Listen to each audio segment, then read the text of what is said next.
Doctor Patel સાહેબ હવે આપને માહિતી આપશે. હોલમાં ઉપસ્થિત સર્વે વાલીઓ અને વિદ્યાર્થીઓને મારા દિલથી નમસ્કાર. મંચસ્થ મારા કલીગ એમજી સાયન્સ કોલેજના પ્રિન્સિપલ ડૉક્ટર જૈન, મારી કમિટીમાં મારી સાથે કામ કરતા પ્રોફેસર પાટીલ, લા એટલે એલડી એલ્યુમિનિયમ એસોસિએશનના ઓફિસ બેરર અતુલભાઈ અને અન્ય હોદ્દેદારો, સૌને આ ચર્ચા સભામાં as a member secretary admission committee four professional course હું સૌને આવકારું છું. મારે શરૂઆત થોડા સોરીથી કહેવી પડશે કે ઘણી બધી સંખ્યામાં આપ ઉપસ્થિત રહ્યા છો અને બધાને જગ્યા ઓફર કરી શકતા નથી.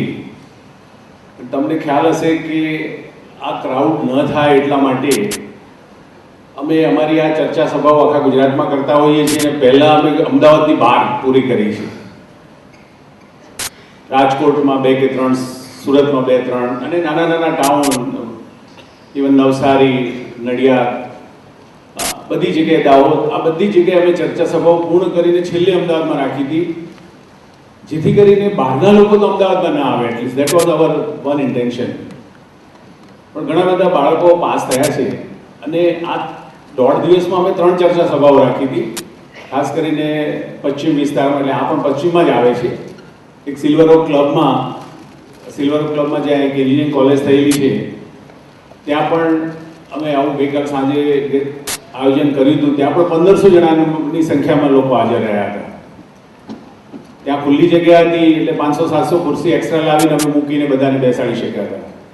આજે લિટલ અનફોર્ચ્યુનેટ પાર્ટ કે હોલની કેપેસિટી નાની છે. સામાન્ય રીતે ટાગોર હોલમાં જતા હોઈએ જ્યાં કેપેસિટી વધારે હોય છે, પણ which is under repair I think. એટલે ના છૂટકે આ હોલ બુક કરાવવો પડ્યો. અને આજે સાંજના પણ કુશાભાઉ ઠાકરે હોલમાં પૂર્વના વિદ્યાર્થીઓ માટે અમે અલગ વ્યવસ્થા કરેલી જ છે.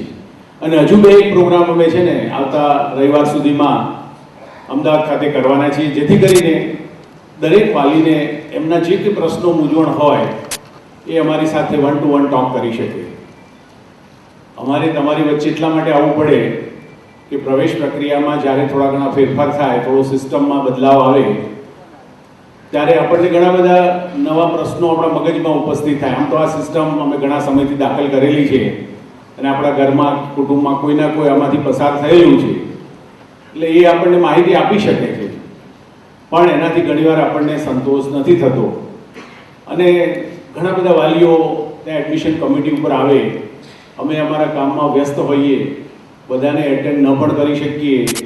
એટલે અમે સામેથી છેલ્લા ઘણા વર્ષોથી આ રીતે ચર્ચા સભા માટે જતા હો કે જ્યાં અમારો મેઇન એમ તમને સાચી ઇન્ફોર્મેશન અને એક વિશ્વાસ બેસાડવાનો છે કે આ પ્રક્રિયા શું છે, કેવી રીતે થાય છે.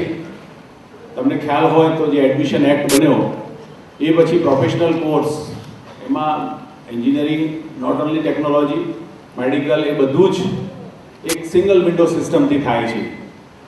એટલે આ બધી જ એડમિશન પ્રક્રિયા એક કમિટી નીચે થાય છે. જે કમિટી ટેકનિકલ માટે પહેલાં joint admission committee four professional course હતી, જેમાં મેડિકલ અમે સાથે બેસતા હતા. સમય અને સંજોગો, ગ્રુપ A અને B આ બધાને ધ્યાનમાં રાખી પ્રોફેશનલ કોર્સ ટેકનિકલનું એલડી એન્જિનિયરિંગ કોલેજ આવેલા બિલ્ડિંગ ACPCમાંથી અમે એનું નિયમન કરીએ છીએ. અને being principal LD college of engineering, સરકારે મને વધારાની ડ્યુટી તરીકે આ જવાબદારી સોંપેલી છે. એટલે હું મારી એલડી એન્જિનિયરિંગ કોલેજમાંથી 5-10 બીજા પ્રોફેસરોને લઈ એક ટીમ બનાવી અમારી નોર્મલ ડ્યુટી બજાવવાની ઉપરાંત આ કામગીરી કરીએ છીએ, જેથી કરીને તમને અમે તમારી જે કંઈ પ્રશ્નો મૂંઝવણો છે એ તમારી વચ્ચે આવી અને તમને એનો જવાબ આપી શકીએ. ચાલુ સાલે જે કંઈ બદલાવ આવ્યા છે એની પહેલાં આપણે ચર્ચા કરશું. ખાસ કરીને અમારી ચર્ચા સભા 3 ભાગમાં વહેંચાયેલી હોય. હું જે શરૂઆતમાં બોલીશ એમાં મોટે ભાગે ઇન્ફોર્મેશન અને જે અમુક પ્રશ્નો તમારા મગજમાં ઉદ્ભવી રહ્યા છે, જે અમે ગેસ કરી શકીએ છીએ, એની ઉપર હશે. થોડું ઘણું કારકિર્દી માર્ગદર્શન પણ હશે. એ ગ્રુપ એટલે એન્જિનિયરિંગ એવું નથી, બીજું પણ ઘણા સ્કોપ છે. એના ઉપર સાયન્સમાં કઈ કઈ પોસિબિલિટી અને આપણા માટે શક્યતાઓ રહેલી છે એના માટે ડૉક્ટર જૈન સાહેબ વાત કરશે. બીજા એક મારા મિત્ર અને મેં બોલાવ્યા છે એમડી ટેકપીડિયા, જો આવે તો he will talk in general what is innovation, અને એન્જિનિયરિંગમાં innovation has a special importance, તો એના ઉપર ચર્ચા કરશે. That is the first part. અને બીજો પાર્ટ આવશે કે જેની અંદર મારા કલીગ પ્રોફેસર પાટીલ તમને પીપીટી સ્ક્રીન ઉપર બતાવશે કે તમે જ્યારે લોગિન થઈ અને આજે રજિસ્ટ્રેશન કરાવો ત્યારે કેવી રીતે પ્રક્રિયામાં તમારે આગળ વધવાનું છે એના વિશેની તમને માહિતી આપવામાં આવશે. અને જે છેલ્લું સેશન છે એ સિવાયના કોઈ પ્રેઝન્ટેશન હશે તો લાય જે ગોઠવણ કરી છે પ્રમાણે બતાવશું. પણ જે છેલ્લે આપણે ક્વેશ્ચન આન્સર તમને એક ચીટ આપવામાં આવશે, એમાં તમારે તમારો પ્રશ્ન લખવાનો આવશે. એ લખવાની ઉતાવળ એટલા માટે નહીં કરવાની, અત્યારે તમારા મગજમાં કદાચ મે બી a couple of questions, but after this discussion some of may be resolved, so it may not remain question to you. તેમ છતાં કંઈ પણ ડાઉટ્સ લાગે that you can put it on the sheet. Volunteers may come to you, you pass on to me or my colleagues, and we are supposed to answer to the level what we can reply and you can understand. તો શરૂઆત ત્યાંથી કરીએ કે હું માનું છું કે એ ગ્રુપના જ વિદ્યાર્થી છે. બી ગ્રુપ માટે we are not making any further discussion.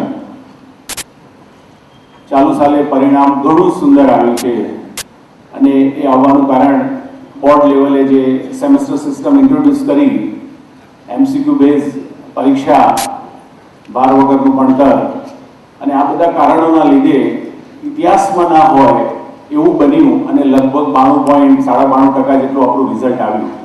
બહુ આનંદના સમાચાર. પછીનો પ્રશ્ન એ આવે કે આટલું બધું પરિણામ આવ્યું તો શું? તો એના માટે આપણે આજે અત્યારે ચર્ચા કરી રહ્યા છીએ. એક વસ્તુ હું કહીશ તમને કે day by day number of seats વધતી જાય છે અને એન્જિનિયરિંગમાં જવું નેચરલી આપણે સામાન્ય રીતે એક ગ્રુપ રાખ્યું હોય ત્યારે ઘણી બધા સ્કોપ રહેલા હોવા છતાં આપણને એન્જિનિયરિંગમાં જવાનું ચોક્કસ પહેલો જ વિચાર મગજમાં આવે.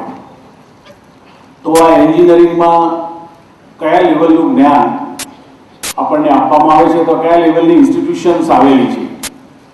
તો આપણને ઘણા બધાને ખબર છે કે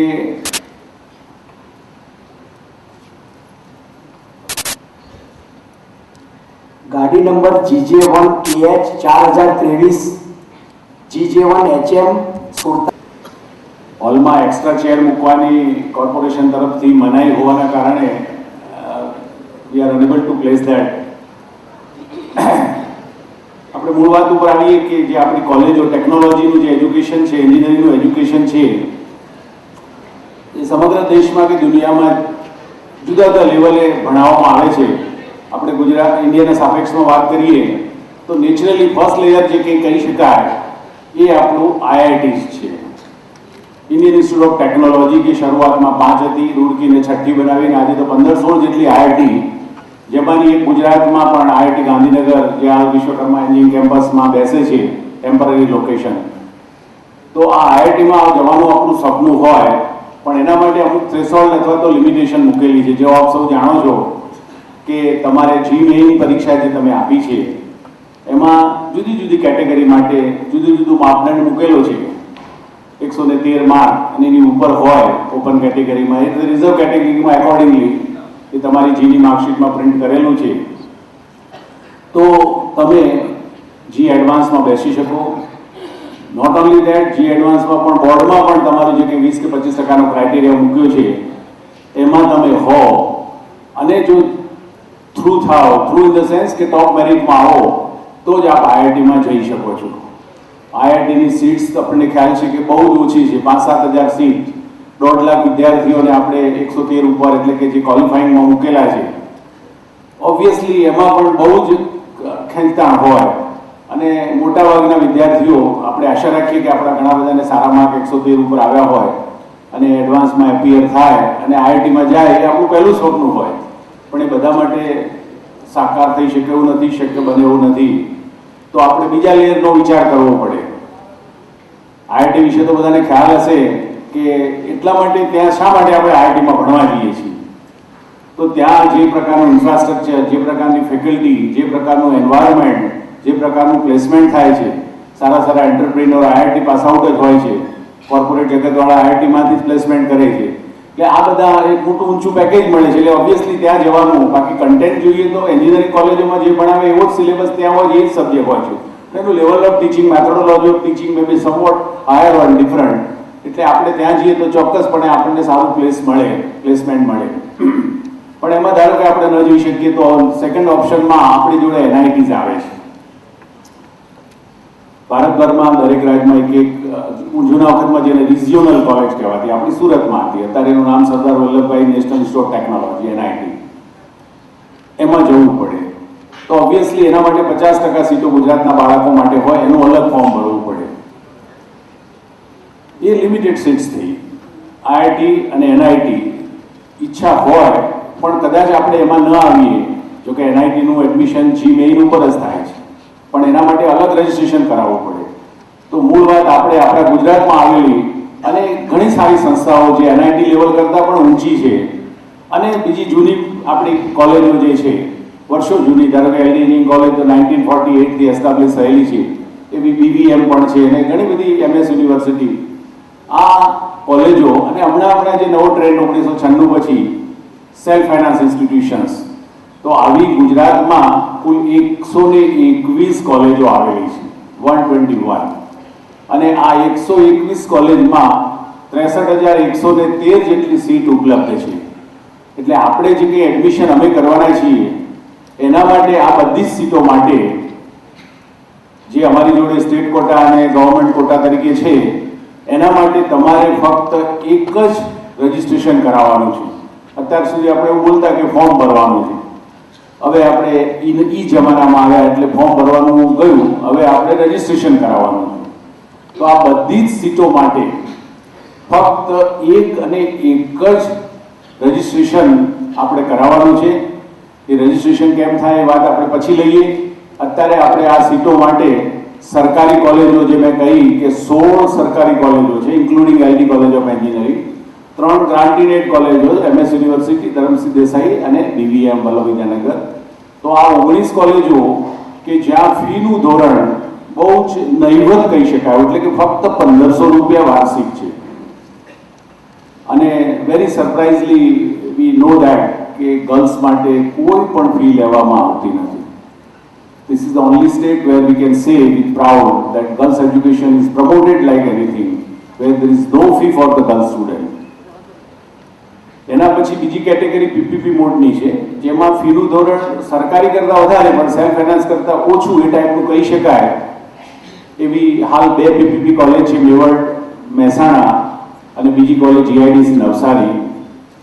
તો આ 21 કોલેજોની જે વાત થઈ એમાં સરકારનું ગ્રાન્ટ ગણો કે અનુદાન ગણો હોય છે, પણ એ સિવાયની 100 જેટલી કોલેજ છે કે જે ટોટલી સેલ્ફ ફાઇનાન્સ ઇન્સ્ટિટ્યુશન્સ છે. સેલ્ફ ફાઇનાન્સ ઇન્સ્ટિટ્યુશન એટલે શું કે વિદ્યાર્થીઓ જેમાં જે ફી ભરે છે એ ફીના આધારે એ કોઈ ટ્રસ્ટ કે સોસાયટી કે મેનેજમેન્ટ એ સંસ્થાઓને ચલાવે. તો આવી સેલ્ફ ફાઇનાન્સ ઇન્સ્ટિટ્યુશન લગભગ 100 જેટલી છે. અને આમે જે 63,000 સીટ કહી એમાંથી 10,000 જેટલી સરકારી ને ગ્રાન્ટીનેટની સીટ બાદ કરો તો બાકી 52-53,000 સીટ છે એ આ સેલ્ફ ફાઇનાન્સ ઇન્સ્ટિટ્યુશન જોડે છે. સેલ્ફ ફાઇનાન્સ ઇન્સ્ટિટ્યુશનની ફી કેટલી હોય, કોણ નક્કી કરે? તો એના માટે એક ફી રેગ્યુલેટરી કમિટી છે, હેડેડ બાય રિટાયર્ડ જજ of high court, presently Akshay Mehta સાહેબ છે. એમની સાથે બીજા 4 સભ્યો હોય છે. એમાંના એક મેમ્બર સેક્રેટરી તરીકે કમિશનર ટેકનિકલ એજ્યુકેશન હોય, પછી મેનેજમેન્ટના એક પ્રતિનિધિ હોય.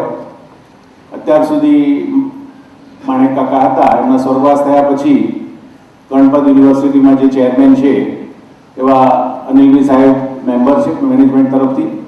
એક ચાર્ટર એકાઉન્ટન્ટ છે અને એક VC લેવલના પ્રતિનિધિ જે આંબેડકર યુનિવર્સિટીના ડૉક્ટર મનોજ સોની છે. અમારા જેવા ઇન્વાઇટી મેમ્બર ખરા છે. 1-2 OSD પણ રાખ્યા પેપર વર્ક કરવાનું. પણ આ કમિટી જે સંસ્થાઓ જેને આપણે સેલ્ફ ફાઇનાન્સ કહીએ છીએ, એ વિદ્યાર્થીઓને ભણાવવા માટે શું ખર્ચો કરે છે એના ઓડિટેડ એકાઉન્ટ મંગાવવામાં આવે છે અને એ audited account divided by number of student અને જે આંકડો આવે એને રાઉન્ડ અપ કરી અને એની ફી નક્કી કરવામાં આવે.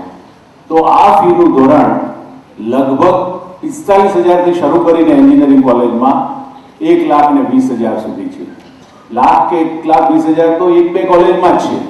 એટલું આપણે કહી શકીએ કે મોટા ભાગની 100માંથી લગભગ 60-70 કોલેજોનું જે કંઈ કહી શકાય ફીનું ધોરણ એ લગભગ 60,000ની આજુબાજુ છે, 60-70,000 કે 50,000 થી 70,000ની વચ્ચે છે. આ ફી વિદ્યાર્થીઓએ વાર્ષિક હોવાના લીધે સેમેસ્ટર વાઇઝ ભરવાની હોય છે. એટલે 60,000 ફી હોય તો એક સેમેસ્ટરમાં 30 ને બીજા સેમેસ્ટરમાં 30. આ જે ફી નક્કી થાય એ ફી ચોક્કસપણે બિલકુલ ઓડિટેડ અને જજ સાહેબની હાજરીમાં નક્કી થાય છે. મોંઘવારીના ઇન્ડેક્સ સાથે એને જોડી દીધેલું હોય છે. 3 વર્ષનો સ્લેબ હોય છે. ચાલુ સાલે વર્ષ ત્રીજો વર્ષ, જે 3 વર્ષના સ્લેબમાં ત્રીજું વર્ષ છે. એટલે બધી સંસ્થાઓ જે જૂની છે, ચાલુ સાલે ફક્ત 2 જ નવી આવી છે, બાકી બધી જૂની છે. તો દરેકની ફી નક્કી થયેલી છે અને એ ફી જે ઇન્ફોર્મેશન તમને અમે ઇન્ફોર્મેશન બુકલેટના ફોર્મમાં આપવાના છીએ અને એ બુકલેટ અમારી આખી જ વેબસાઇટ પર મૂકેલી છે, PDF કરીને આખી તમે વાંચી શકો છો. તો એની અંદર દરેક કોલેજમાં ફીનું ધોરણ શું છે, કેવી રીતે નક્કી થાય એનો મેં જવાબ આપ્યો. અને એ સ્લેબમાં હોય એટલે કોઈ કોલેજની ફી ધારો કે 60,000 નક્કી થઈ હતી 2 વર્ષ પહેલા, તો એના ગઈ સાલ એની ફી 60ના બદલે એમાં લગભગ 5-7% વધારે કરીને 64,000 હશે અને આ વર્ષે વધીને 68,000 થશે, કારણ કે મોંઘવારીના ઇન્ડેક્સ સાથે જોડી દીધેલું. પછીના વર્ષો રહેશે, ધારો કે એન્જિનિયરિંગમાં આપણે દાખલ થઈએ તો ફરી ફી નક્કી થશે અને 3 વર્ષ માટે હશે, પણ 3 વર્ષમાં પણ આવા સ્લેબ હશે, સ્ટેપ્સ હશે. તો આ ફીની પ્રક્રિયાની વાત થઈ, જે most scientific way fee committee દ્વારા નક્કી કરવામાં આવે છે. વિદ્યાર્થીઓએ એ ફી ભરવાની હોય છે. હવે આ ઘણીવાર હું જનરલી જસ્ટ ડિસ્કસિંગ કે શા માટે આપણે સેલ્ફ ફાઇનાન્સ કોલેજો એને કહીએ છીએ. ફી તો વિદ્યાર્થીઓ ભરે, એના પરથી કોલેજવાળા કોલેજ ચલાવે છે. તો I used to tell it is not a self-finance institution, it is a student finance institution. You are paying the fee, management is running the institutions. તો આ સેલ્ફ-ફાઇનાન્સ ઇન્સ્ટિટ્યુશનનો મેં તમને ખ્યાલ આપ્યો. સરકારી કોલેજોની વાત કરી, એના ફીની ધોરણની વાત કરી, કે કેવી રીતે નક્કી થાય એની પ્રક્રિયાની વાત કરી.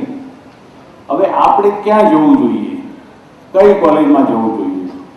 એડમિશન પ્રક્રિયા વિશે આપણે ચર્ચા પછી કરીએ છીએ.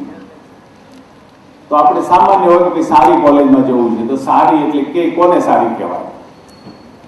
તો કોઈ પણ કોલેજને સારી કહેવા માટેના 8-10 પેરામીટર હોય છે. ઘણી સેલ્ફ ફાઇનાન્સ ઇન્સ્ટિટ્યુશન બહુ ફર્સ્ટ ક્લાસ ઇન્ફ્રાસ્ટ્રક્ચર હોય, એને અમે સારી ન કહીએ. સારી કોલેજ એ કહેવાય કે જેમાં ફેકલ્ટી ફર્સ્ટ ક્લાસ છે, બેસ્ટ ક્વોલિટીની છે, હાઈલી ક્વોલિફાઈડ છે. એવી સંસ્થા બેસ્ટ કહેવાય, નંબર 1 પેરામીટર.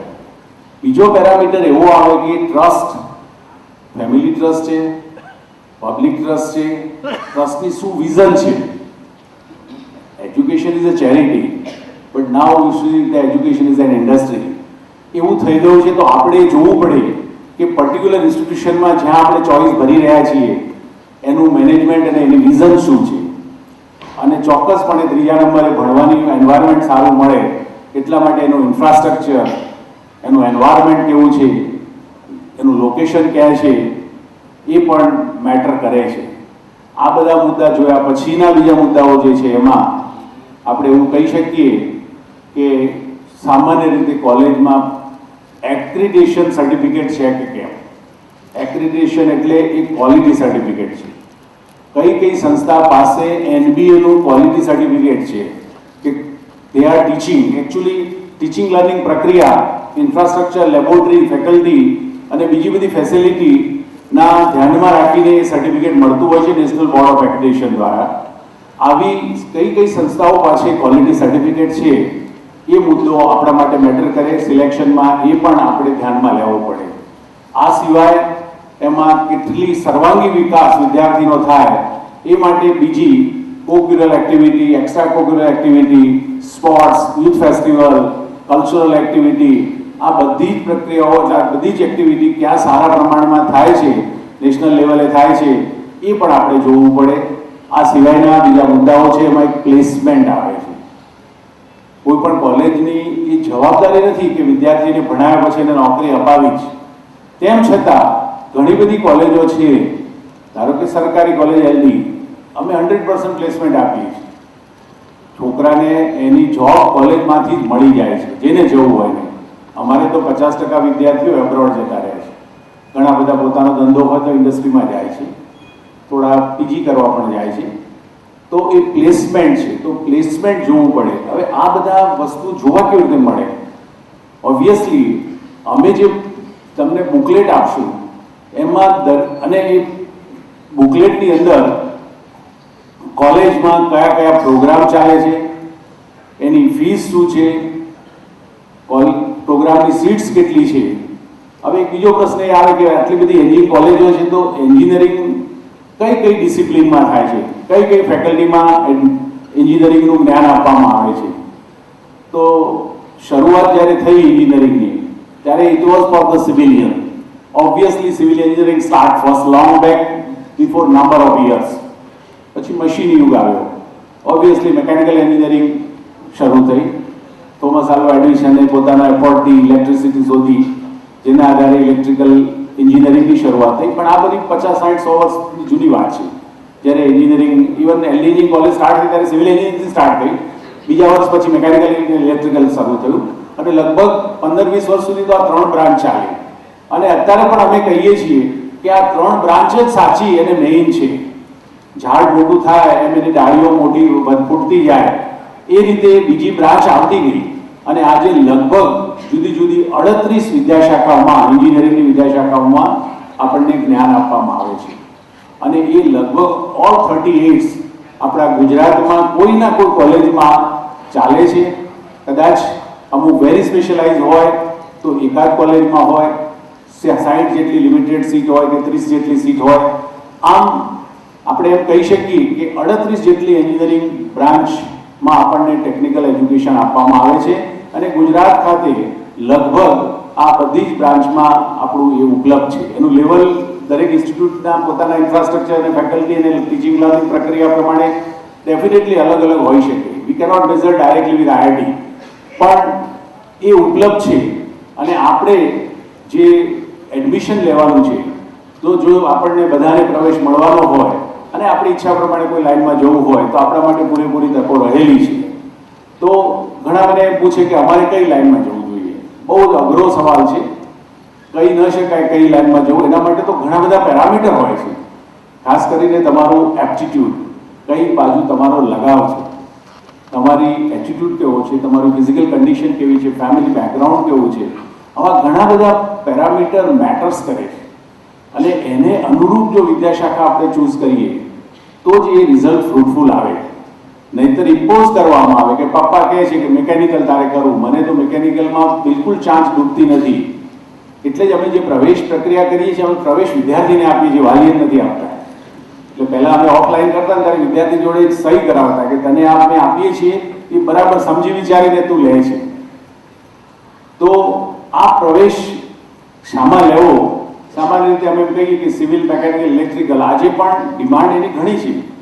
મેકેનિકલ તો કદાચ લાસ્ટ યર પણ ટોપ પર રહ્યું હતું વિદ્યાર્થીઓના સિલેક્શન પ્રમાણે. એમાં એવું થાય કે કુલ સીટો જે ઉપલબ્ધ છે એમાં લગભગ 10,000 સીટો એટલે મિકેનિકલ એન્જિનિયરિંગની છે, જુદી જુદી કોલેજોને થઈને. અમુક કોલેજોમાં તો 240, 360 આટલી મોટી સંખ્યામાં મેકેનિકલ એન્જિનિયરિંગની સીટો ઉપલબ્ધ છે. એટલે કોઈને મેકેનિકલમાં જવું હોય તો ઇઝીલી મળી રહે એવું છે.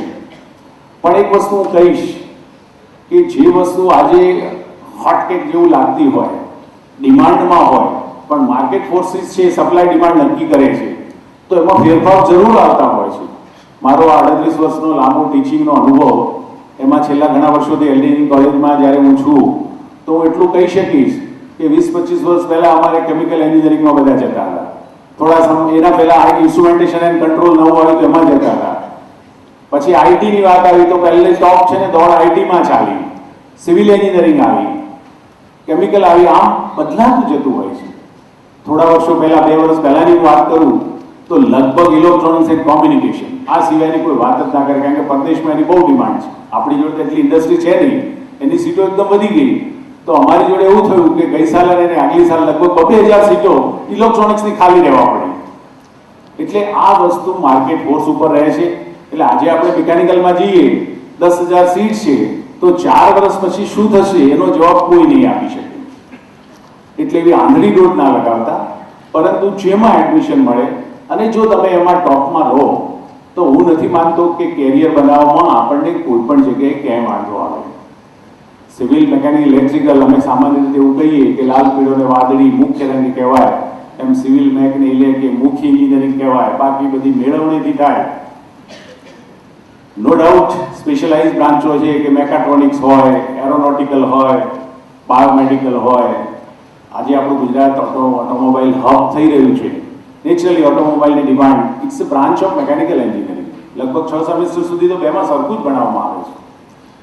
તો જ્યાં સુધી તમને ઓટોમોબાઈલમાં તમારી ઈચ્છા હોય તો પણ અમે એમ કહીએ કે જજો તો મેકેનિકલમાં. અને પછી જે સ્પેશિયલાઇઝેશન છે આફ્ટર બી, જો તમે ઓટોમોબાઈલમાં કરશો તો બેઝિક ડિગ્રી તમારી જોડે મેકેનિકલ હશે, તમારી જોડે સ્કોપ વધારે રહેશે. તો આ રીતે લાઈન ચૂઝ કરતી વખતે તમારે ખાસ ધ્યાન રાખવાનું છે. ઘણા બધા પેરામીટર જોવાય છે. કોઈ મિત્ર ગયો છે એટલે જઈએ છીએ એવું ન રાખતા, પેરેન્ટ્સ કહે છે માટે જઈએ છીએ એવું ના રાખતા, અને જેમાં મળે એ સાચું છે એમ માની જો આગળ વધીએ. કારણ કે એન્જિનિયરિંગમાં જે કંઈ જ્ઞાન આપવામાં આવે ને એ તો હું તમને સામાન્ય રીતે કહું કે દરિયાની અંદર 2-4 બકેટ પાણી લઈએ તો એમાં કંઈ ઓછું થતું નથી. એમાં નોલેજ એક દરિયા જેવું છે. કોલેજ પોતાના યુનિવર્સિટીના સાથે એફિલિએટેડ હોવાના કારણે એક ડિગ્રી એવોર્ડ કરવી પડે છે, અને એ ડિગ્રી માટે આપણે અમુક કન્ટેન્ટ ભણાવવામાં આવે. એ content is not sufficient for anyone to say that he is a mechanical engineer which is master of all. એવું નથી થતું. એને એક પ્લેટફોર્મ પૂરું પાડવામાં આવે છે. 41 વિષય શીખવવામાં આવે 4 વર્ષમાં. એ 40 વિષયથી એક મેકેનિકલ એન્જિનિયરિંગનું એનું લગભગ બેઝિક જ્ઞાન આવતું હોય છે. પણ હવે એમાં એટલી બધી ડાયવર્સિફિકેશન આવેલું છે કે એમાં એ માસ્ટર થઈ શકતો નથી. એટલે આ જ્ઞાન તમને કોલેજમાં જરૂર મળે, સારી ફેકલ્ટી હોય તો, સારું ઇન્ફ્રાસ્ટ્રક્ચર હોય તો, સારી લેબોરેટરી હોય તો, પણ એ પૂરતું નથી હોતું. માર્કેટમાં જઈએ અમે અમારે પ્લેસમેન્ટ માટે, જ્યારે કે એલડીમાં આવે કોઈ કંપની, તો ઘણીવાર અમને ટકોર કરે કે તમારા સ્ટુડન્ટ ટેકનિકલી તો બહુ સાઉન્ડ છે પણ એમનામાં કમ્યુનિકેશન સ્કિલ નથી. આ વસ્તુને ધ્યાનમાં રાખીને અમે એન્જિનિયરિંગમાં 2 પેપર કમ્યુનિકેશન સ્કિલના રાખ્યા છે. એક વિષય CPD નો રાખ્યો છે ફર્સ્ટ યરમાં, કોન્ટ્રીબ્યુટર્સ, વિવેકાનંદના પાઠ શીખવવાના. એની પાછળનો આશય છે કે તમે એન્જિનિયરિંગમાં કેમ આવ્યા છો તો શું કરવા માંગો છો, એ ખ્યાલ તમને પહેલા વર્ષમાં હોવો જોઈએ. તો જ તમે 4 વર્ષના તમારા સ્ટડી મુજબ સ્ટડી કરતી વખતે તમે એ ડાયરેક્શનમાં ગ્રોથ કરી શકો. lot of information, sources of information are available, books are there, teachers are there, nets are there. તો એ તમે તમારું જે સમયનું પ્લાનિંગ કરી એમાંથી જેટલું વધારે મેળવશો, જેટલું તમારું મોલ્ડિંગ વધારે કરશો, તો જ તમે માર્કેટમાં ટકી રહો. ઘણીવાર અમે પ્લેસમેન્ટ અપાઈએ, પ્લેસમેન્ટ આપ્યા પછી કદાચ કંપની એને કેવો ગ્રાફ આપે છે એ ખબર ના પડે. શરૂઆતમાં સરખો હોય, કોઈકનામાં ટેલેન્ટ હોય અને કંપનીને એમ લાગે કે વધારે યુઝફુલ, તેનો ગ્રાફ ઝડપથી ઉપર જાય. સ્કેલનો સવાલ છે ત્યાં સુધી. અને જે કોન્ટ્રીબ્યુટ ના કરી શકે it may remain at the horizontal level. એટલે તમારામાં જો વિશેષ જ્ઞાન અથવા જ્ઞાનની પાસા હોય અને આપ જ્ઞાન મેળવતા જાઓ, જે કંઈ કોલેજમાં ભણાવે એ સિવાયનું, અને સાથે સાથે સોફ્ટ સ્કિલ, જે મેં કહ્યું કે ઇન્ડસ્ટ્રીવાળા કોમેન્ટ કરે અને એમ્પ્લોયબિલિટીની વાત કરે ઇન્ડસ્ટ્રીવાળા કે તમારા સ્ટુડન્ટ તો લગભગ 15 કે 20%, એટલે not for LD, it is in general for engineering, employability is 10%, 15%. તો એનું મોલ્ડિંગ પણ જરૂરી છે. તો એના માટે સંસ્થા લેવલે પ્લેસમેન્ટની એક્ટિવિટી અમે કરીએ ત્યારે ચોક્કસપણે એના માટે special training, personality development, communication, English speaking, soft skills, તો આ માટેની પણ ટ્રેનિંગો જે કોલેજમાં અપાતી હોય એ કોલેજ સારી કહેવાય. એટલે કોલેજ સારીના જે મેં 8-10 પેરામીટર કીધા એમાંનું એક પેરામીટર આ પણ છે. અને એ રીતે તમે જો તૈયાર થાઓ તો જ ઇન્ડસ્ટ્રી તમને બહુ સારી ઓફર કરી શકે. હવે સમય એવો આવ્યો છે કે એન્જિનિયરિંગ એજ્યુકેશનમાં ઘણી કોમેન્ટ આપણે સાંભળીએ. મને ઘણા કે તમારા એલડી કોલેજમાં કોઈ ભણાવતું નથી.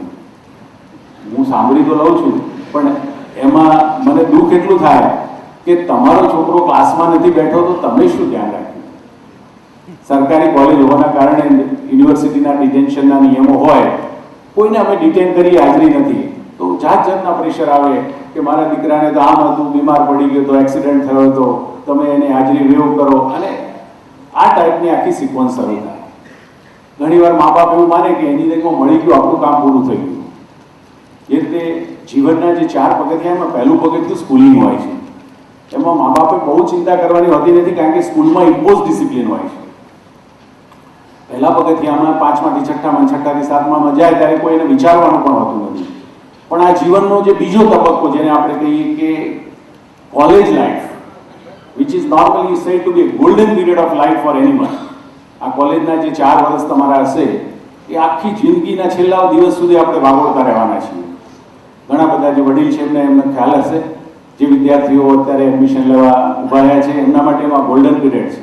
આ ગોલ્ડન પીરિયડમાં જે કેરિયર બનાવવાની સાથે સાથે, નોલેજ મેળવવાની સાથે સાથે, જો આપણી ઓફ ટ્રેક થઈ જઈએ, કારણ કે આ ઉંમર કાચી હોય છે, અને મેં અનુભવ્યું છે પ્રિન્સિપાલ તરીકે કે ઘણા ટેલેન્ટેડ છોકરા પહેલા સેમેસ્ટરમાં બહુ સારો પરફોર્મન્સ હોય, છેલ્લે આવે ત્યારે પાસ થવાના ફાંફા પડતા હોય. સામાન્ય રીતે બધાનો પોઝિટિવ જ હોય, પણ very few I am talking may comes under depression or some અધર.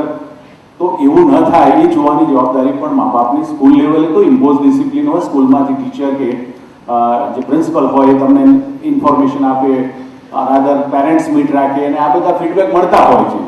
કોલેજમાં કદાચ એવું બધું થતું નથી, અને વિદ્યાર્થીઓને એલડીની કોલેજમાં અત્યારે માનો કે સિનિયર ફેકલ્ટી થોડી ઓછી છે, ધેટ્સ ઓલ, પણ પૂરતા પ્રમાણમાં ફેકલ્ટી હોવા છતાં ઘણીવાર વિદ્યાર્થીઓ વર્ગોમાં આવતા નથી. એવું માને છે કે મારા ટીચર કરતાં મને નેટ ઉપરથી વધારે ઇન્ફોર્મેશન મળે છે. કદાચ થોડું ઘણું સાચું પણ હોઈ શકે, કારણ કે હવે નેટ ઉપર lot of information is available. NPTELના લેક્ચર સિરીઝ જે IITએ તૈયાર કરેલી છે, એટલી બધી માત્રામાં અવેલેબલ છે ને, કોઈ છોકરા પોઝિટિવ નેટનો યુઝ કરીને જો યુઝ કરતા હોય તો ચોક્કસપણે ટીચર કરતાં, એટલે કે જે કે ટીચર એની કોલેજમાં છે એના કરતાં વધારે એમાંથી મેળવી શકે એમ હોય છે. પ્રોવાઇડેડ દેટ કે આવો લાભ લેતા હોય અને ક્લાસમાં ના જાય તો અમને કોઈ વાંધો નથી. છતાં ક્લાસમાં ઘણી ઓછી હાજરી હોય, 80ના ક્લાસમાં ઘણીવાર 40-50 હોય, એવું મારો અનુભવ થયો છે. અને એ પણ 40-50 આ અઠવાડિયે આવે તો બીજા અઠવાડિયે બીજા 40-50 હોય, બદલાતા રહે. પેલા ટીચરને સંતોષ થાય કે મારા ક્લાસમાં છોકરા છે, પણ બાય 50-60% છોકરા આવે છે, અને બાય રોટેશન એ પાછા નક્કી કરે બધા. આ મારું ઓબ્ઝર્વેશન છે. એટલે આવું ના કરતા, એ ધારો કે તમે કેન્ટીનમાં બેઠો કે library is a very good source of information. અને સારી કોલેજોમાં તો, હવે સરકારી કોલેજોમાં તો બધે જ ઈ લાઇબ્રેરીની વ્યવસ્થા છે, ઈ બુક્સની વ્યવસ્થા છે. એલડીમાં તમારા બધા જ કમ્પ્યુટર નેટ ઉપર છે, તમે ગમે તે જગ્યાએ બેઠા, આખું કેમ્પસ વાઈફાઈ છે, લેપટોપ લઈને તમે બહાર બેઠા હો ને તો પણ તમે એ એક્સેસ કરી શકો છો, આખી બુકને ડાઉનલોડ કરીને વાંચી શકો છો. હવે આવી બધી સગવડતાઓ હોય તો એનો પોઝિટિવ લાભ લેવામાં આવે તો ચોક્કસપણે આપણો ગ્રોથ સારો થાય, અને જે એમ્પ્લોયબિલિટીની વાત પ્રિટિસીમાં આવે છે એને એમાંથી આપણે થોડા દૂર રહી શકીએ. એટલે આ પ્રશ્ન આપણો મૂળ વાત ઉપર આવીએ કે જે કોઈ બ્રાન્ચમાં આપણે જઈએ એ બ્રાન્ચ સારી છે, એટલા જ માટે આપણે બ્રાન્ચ ચલાવીએ છીએ. એવું તો છે જ નહીં. અને મેં આગળ કહ્યું પ્રમાણે એનું ફ્લક્ચ્યુએશન તો આવ્યા જ કરે છે. ઈસીની મેં વાત કરી કે જે બધા 100% ઈસી કરતા હતા, 4 વર્ષ પછી બહાર પડ્યા ત્યારે ઈસીનો ગુજરાતીમાં ડબ્બો થઈ ગયો. એટલે તમે એટલા બધા સ્ટીકી ના રહેતા. સારી લાઈનમાં એટલા માટે છીએ કે આપણે એ લાઈનમાં જોબ ઓપોર્ચ્યુનિટી વધારે છે એવું માનીએ છીએ આપણે. પણ અમારી તો ઈચ્છા એવી હશે કે બધા એન્ટરપ્રેન્યોર થાય, ગમે તે બ્રાન્ચમાં. અહીં બેઠેલા અમારા એલડી નામું હશે, કોઈ રબર ટેકનોલોજી કર્યું છે, કોઈ પ્લાસ્ટિક એન્જિનિયરિંગ કર્યું છે, કોઈ ટેક્સટાઇલ કર્યું છે, and they are holding A very good positions. ઘણાને એવું હોય કે ભાઈ એલડીમાં ગમે તે બ્રાન્ચ ચાલે, કારણ કે એલડીની ઓળખ અમેરિકાની અંદર એટલી મોટી છે કે કોઈ પણ યુનિવર્સિટી સીધી એલડીના ટ્રાન્સક્રિપ્ટ પર એડમિશન જ આપી દે છે, અને ત્યાં જઈને MS કરી દેવાનું. એટલે અહીંયા બ્રાન્ચ ગમે તે હોય, ક્રોસ એટલે ઇન્ટરડિસિપ્લિનરી તમે માસ્ટર કરી દો એટલે ઓટોમેટિકલી તમારી લાઈન પણ બદલી જાય અને તમારું ત્યાં કેરિયર પણ બની જાય. એટલે આ રીતે કોલેજને ઘણા સિલેક્ટ કરતા હોય કે કોઈ બ્રાન્ચ મેરિટના આધારે ન મળે તો કોઈ વાંધો નહીં, કોઈ સારી સંસ્થામાં જઈએ જેના આધારે આપણને એબ્રોડ સ્ટડીમાં જવું છે કે પ્લેસમેન્ટ મળવાનું હોય તો આ મુદ્દા આપણા સિલેક્શનમાં રહે છે. એટલે હું આશા રાખું કે સિલેક્શન કરતી વખતે ખોટી એમ, અને ઘણા બધા પ્રશ્નો એથી પૂછશે કે મારે 63% આવ્યા છે, મારા દીકરાને કઈ લાઈનમાં જવું જોઈએ, એનો કોઈ જવાબ નથી. નિર્મલ બાબા હોય તો કહી દે કે ભાઈ આજે આ કરજે, તારે આમાં જવાનું. આ વસ્તુ એટલી ઇનપ્રોડક્ટિવ છે કે આપણે એમાં આન્સર આપીએ તો પણ ખોટો પડે. માર્કેટ ફોર્સિસ પર ધ્યાન રાખવું પડે. હવે મૂળ વાત ઉપર આવે કે સરકારી કોલેજમાં આપણે ધારો કે જઈએ, જુદી જુદી 38 બ્રાન્ચ છે, એમાંથી આપણા મેરિટ પ્રમાણે આપણને એડમિશન મળવાનું છે. હવે સેલ્ફ ફાઇનાન્સ ઇન્સ્ટિટ્યુશનમાં ધારો કે જવાનો વારો આવ્યો, એ પહેલાં એક TFW નામની સ્કીમ છે, એના વિશે મારે કહેવું છે તમને કે સરકારી કોલેજમાં ફીનું ધોરણ ઘણું ઓછું છે, એટલે આપણો પ્રેફરન્સ હોઈ શકે અને સરકારે કરોડ્સ ઓફ રૂપીસ સરકારી કોલેજોમાં ખર્ચ્યા છે, ફેકલ્ટી પણ આપી છે, પણ થોડું ફ્રીડમ સેલ્ફ ફાઇનાન્સ કરતાં વધારે હોવાના કારણે ક્લાસમાં વિદ્યાર્થીઓ ઓછા બેસે છે, એ હું એડમિટ કરું છું. પણ એમાં મા બાપનો સપોર્ટ મળે તો હું નથી માનતો કે એમાં પણ સુધારો થઈ શકે એમ છે. અને એટલો અમે વોટર ટાઈટ હાજરી પૂરતા નથી, જોકે હવે કેમેરા બધું મૂક્યું છે વિદ્યાર્થીની ધ્યાન રાખવા માટે, પણ કોઈ પણ ડિસિપ્લિન જ્યારે આપણે એન્ફોર્સ કરીએ ત્યારે એનું પરિણામ બરાબર ના આવે. સેલ્ફ ડિસિપ્લિન હોવું જોઈએ. તો આ સેલ્ફ ફાઇનાન્સ ઇન્સ્ટિટ્યુશનમાં જવાનો વારો આવે પહેલા એક TFW નામની સ્કીમ છે, જે પેરેન્ટ્સની જોઈન્ટ ઇન્કમ 4.5 લાખ કરતાં ઓછી હોય, સંયુક્ત આવક, મમ્મી પપ્પા બંનેની, અથવા તો જે કંઈ સોર્સિસ હોય, વેપારી હોય તો એ પ્રમાણે, તો અમારા જે કોમ્પિટન્ટ ઓથોરિટી અમે ડિસ્ક્રાઇબ કરી છે જનસેવા કેન્દ્ર પર મામલતદાર વિકાસ અધિકારીને, એની પાસેથી એ સર્ટિફિકેટ કોણ આપે, બુકલેટમાં લખેલું છે, હમણાં પ્રેઝન્ટેશનમાં પણ પાટીલ તમને બતાવશે. એ સર્ટિફિકેટ તમારે લાવવું પડે, અને એ જો તમે લાવો તો તમને સેલ્ફ ફાઇનાન્સ ઇન્સ્ટિટ્યુશનમાં ફી ઘણી હોવા છતાં તમને એ વેવ કરવામાં આવે, એટલે ભરવાની નહીં તમારે. પણ એ બધાને લાભ ન મળે. બધા 4.5 લાખ કરતાં ઓછી આવકનું સર્ટિફિકેટ, આવક ઓછી પણ હોય અને લાવે પણ ખરા, તો બધાને એટલા માટે ન મળે કે ફક્ત 5% સીટ આવા હોશિયાર વિદ્યાર્થી જે મેરિટના આધારે આપવામાં આવે એને ઓફર કરવાની છે. એટલે માનો કે કોલેજમાં જુદી જુદી 10 ડિસિપ્લિન છે અને સામાન્ય રીતે ક્લાસમાં 60 વિદ્યાર્થી હોય, તો એક 60નો મેકેનિકલ એન્જિનિયરિંગનો ક્લાસ હોય, તેમાં 5% લખીએ 3 સીટ અમે સુપરન્યુમરી ઊભી કરીએ. એટલે આગળ મેં જે વાત કરી કે 63,113 સીટ છે, તેમાં સુપરન્યુમરી એની 5% 63,000ના, એટલે બીજી 3,000 જેટલી સીટ વધે, એટલે કુલ સીટ 67,000 થઈ ગઈ, જે મેં આગળ કહી એમાં. કારણ કે સુપરન્યુમરી અમે 5% સીટો ઊભી કરીએ, અને આવા વિદ્યાર્થીઓ જે મેરિટમાં આગળ હોય અને આવું સર્ટિફિકેટ લાવ્યા હોય એને એનો લાભ મળે. સર્ટિફિકેટ તમારે ના જો પ્રોક્યોર કર્યું હોય તો હજુ પણ ટાઈમ છે. રજિસ્ટ્રેશન જે પહેલી 3જી તારીખે કમ્પ્લીટ થાય એ પહેલાં લાવવું પડે, કારણ કે તમે છેલ્લા દિવસે જાઓ તો પેલા સરકારી ઓફિસ છે કે ભાઈ હમણાં નહીં મળે, 15 દાડા પછી મળશે, ત્યાં આપણું રજિસ્ટ્રેશન પૂરું થઈ જાય. અને રજિસ્ટ્રેશન કરવા તમે જશો ત્યારે પૂછશે કે are you interested for TFW, તમે કહેશો યસ, તો તરત જ તમારે દાખલો આપવો પડશે કોમ્પિટન્ટ ઓથોરિટીમાં. ઘણા સેલરી પીપલ હોય તો પેલું લઈને આવે સર્ટિફિકેટ કે મારી જોડે ફોર્મ 16 છે મારી સંસ્થાનો, એ ન ચાલે. અમારે તો સરકારી ઓફિસમાંથી પ્રિસ્ક્રાઇબ કરેલા ફોર્મેટમાં કોમ્પિટન્ટ ઓથોરિટીએ આપેલું સર્ટિફિકેટ જોઈએ. ઘણા પોલિટિશિયન જોડેથી લખાવેલા હોય, ખાસ કરીને કોર્પોરેટરો જોડે, એવું બધું ના ચાલે. કોઈ ખોટી રીતે લાભ ન લઈ જાય એટલા માટે આ કરેલું છે. અને આપણે લાભ લેવો હોય તો લાવવું જ પડે, ન કઢાવ્યું હોય તો હજુ પણ ટાઈમ છે, રજિસ્ટ્રેશન પૂરું થાય પહેલાં લાવજો. અને એમાં એવું થાય કે ગઈ વખતે મારી જોડે 55,000 સીટ હતી, જે આ વખતે વધીને 63 થઈ છે. એમાં લગભગ 22,000 વિદ્યાર્થી આવું સર્ટિફિકેટ લાવ્યા હતા, અને એમાંના ફક્ત 5% લેખે 2500-2600 વિદ્યાર્થીને TFW નો લાભ મળ્યો. તો બીજા ઘણા અમારી જોડે આવ્યા, સાહેબ અમે તો TFW આપ્યું હતું, તમે અમને કેમ આપ્યું નહીં?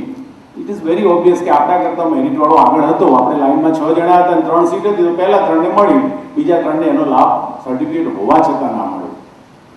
તેમ છતાં એક આગળ સ્કોપ આપણે ઊભો કર્યો છે. હવે સબસિડીવાળી લોન સ્કીમ છે ગવર્મેન્ટ ઓફ ઇન્ડિયાની, એ આ જ દાખલો તમે જે 4.5 લાખનો લાવ્યા છો એના આધારે, અને અમારી એડમિશન કમિટી તમને એડમિશન આપે છે એ, અને આપણા પેરેન્ટ્સ જે આપણા સાથે જોઈન્ટ બોરોવર છે વિદ્યાર્થીના, એનું રહેશે.